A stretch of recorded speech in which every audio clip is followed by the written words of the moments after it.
The Trump administration has asked lawmakers to include tough border security and immigration enforcement measures in any deal to replace the Deferred Action for Childhood Arrivals program that the administration is ending. Those measures include provisions to make it harder for unaccompanied minors to enter the country illegally, money for the president's border wall, and cuts to legal immigration. These priorities are essential to mitigate the legal and economic consequences of any grant of status to DACA recipients, White House Legislative Director Mark Short said on a call with reporters. They've fulfilled the president's promise to advance immigration reform that puts the need of American workers first. President Donald Trump announced he would end the Obama-era DACA program, which protects young undocumented immigrants brought to the U.S. as children, at the beginning of last month, but gave Congress a 6-month window in which to act to make the program permanent. Trump has repeatedly said he wanted border security measures as part of a deal, but Sunday night was the first time lawmakers were able to see the full list of the White House asks.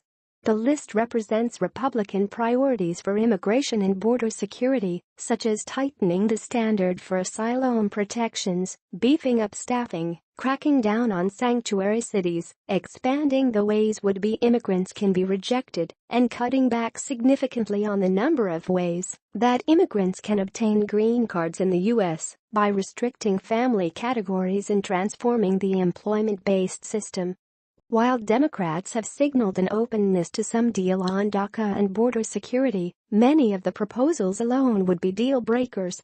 Democrats are almost certainly needed to pass a bill to clear the filibuster threshold of 60 votes in the Senate and to make up for Republicans in both chambers who may decline to vote for any path to citizenship or legalization for DACA recipients. What will be key, one Democratic congressional staffer said, is how hard the White House pushes for the wish list. Depends on whether they're serious or just positioning, the staffer said. If it's the latter, and they leave themselves a lot of room to move, then maybe we can still negotiate something. The problem is that they could lock themselves in politically and then not be able to bend.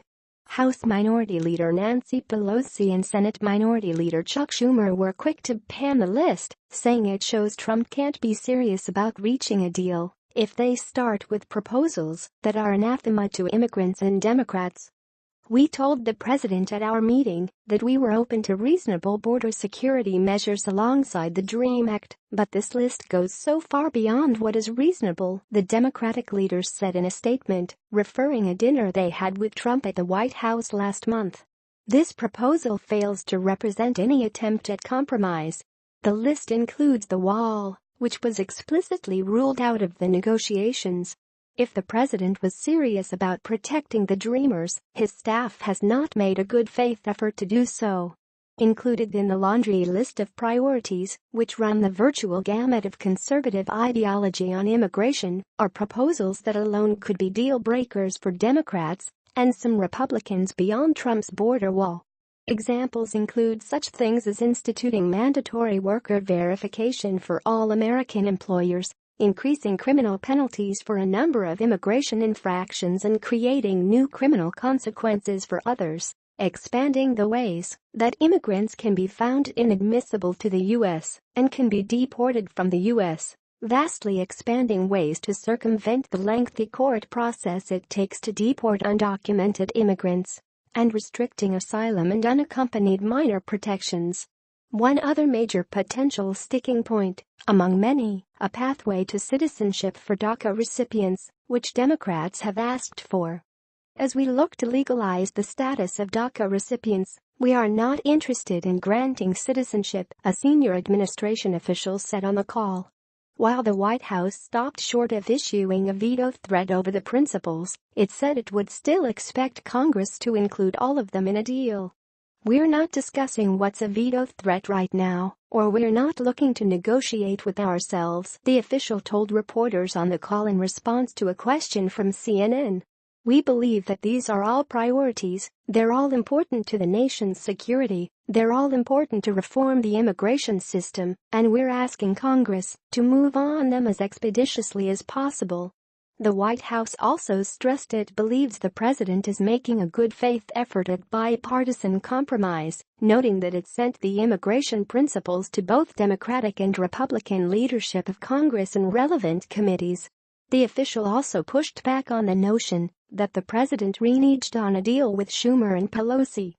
There was a deal, to work on a deal as fast as possible, that's what the deal was, said the official, who was present for the dinner.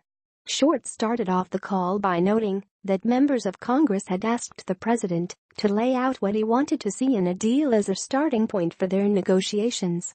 Congressional leaders of both parties asked the president for his input and a list of his priorities, Short said, saying that the White House engaged in a deliberative process by asking the various key agencies and law enforcement components to help construct the list.